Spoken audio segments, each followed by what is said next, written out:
সারা দেশের ন্যায় পিরোজপুরেও শুরু হয়েছে নতুন বছরে শিক্ষার্থীদের মধ্যে বই বিতরণ।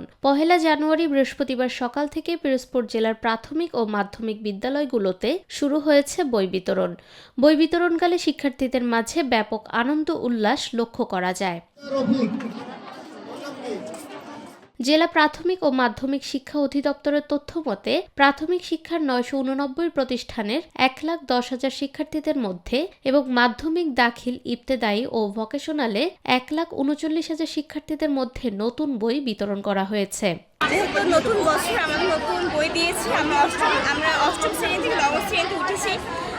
আমার বই পেয়ে খুব ভালো লাগছে। আসলে এই দিনটা অনেক উৎসবের একটি দিন, কারণ এই দিন আমরা অনেক নতুন বই পেয়ে থাকি, নতুন বছর, নতুন দিন, এবং আমরা নতুন অনেক বই পেয়ে থাকি। আমার খুব ভালো লাগে। আমরা বর্তমানে 5টি বই পেয়েছি, আর বইগুলো সম্ভবত আমাদের মঙ্গলবার দেওয়া হবে। নবম শ্রেণীর আজকে নবম দশম শ্রেণীর বই পেয়ে আমার খুব ভালো লাগছে। আজকে নতুন বছর নতুন বই পেয়ে আজকে খুব ভালো পেয়েছি এবং সবাই তো ভালো লাগে, তো আমারও ভালো লাগছে। আমি আজকে এই 4-এর বই পেয়ে খুবই খুশি। আমার মা বাবার স্বপ্ন আমি ডাক্তার হব। ক্লাস 4-এর বই পেয়ে আমি অনেক খুশি। আমি এই বই নিয়ে পড়ালেখা করব।